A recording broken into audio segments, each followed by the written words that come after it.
I want to have a daughter one day, and if she is anything like me, she'll have eyes like this, big and beaming like the moon we will dance under when she is born, iris painted a color that is never just brown, hair that is all coil and all fly away and all beautiful, black like her body, both persisting in the face of adversity, a complexion that shows the sun loves her almost as much as I do. If she is anything like me, we will share the same symptoms. When she comes to me, waterlogged lungs and hearts till all this ocean is spilling from her eyes, I promise to hold her head above tide when she has her first anxiety attack.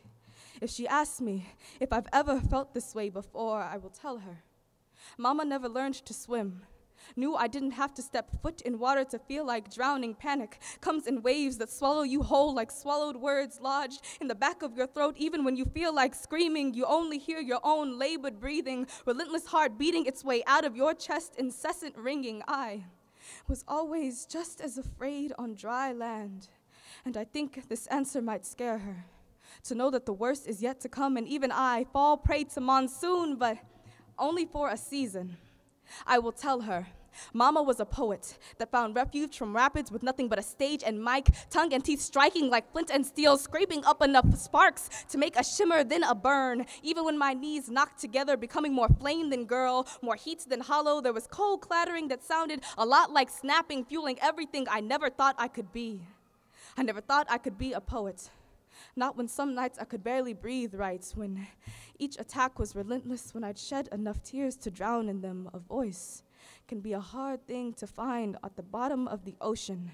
I had to drag myself back up, soaked through, belching salt and all onto the sand, left shivering on the coast, a body growing cold as sunset dipped below the horizon. I had to keep myself warm, a want to singe my name into every stage until they were mere ash in my wake. I will tell her that we were both meant to be hellfire, looking at tectonic plates beneath the seafloor till the whole ocean is boiling and blowing to the wayside, steam in the wind. Our eyes painted a color that is never just brown. Have you ever seen brown eyes struck by the sun?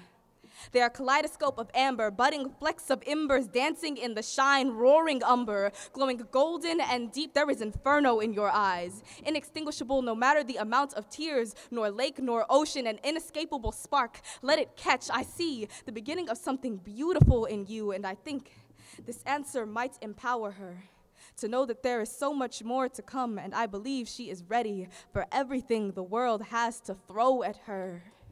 Her name will be a synonym for strength when I whisper it before placing a kiss on her forehead. Anxiety will be the only thing in the room that is short of breath this time. There will be enough oxygen for breathing or screaming or poetry or whatever the hell she wants to do with her voice. I will call stretch marks a family crest, product of birthing a wildfire child when she comes to me and asks me if I've ever felt this way. I will help her fight all 7 seas and still keep a flame thriving. Her syllables will start brush fires blazing with more gusto and brilliance than myself, flames spiraling high enough to pierce the clouds. The sun will marvel at the way she burns, and together we will set the world on fire.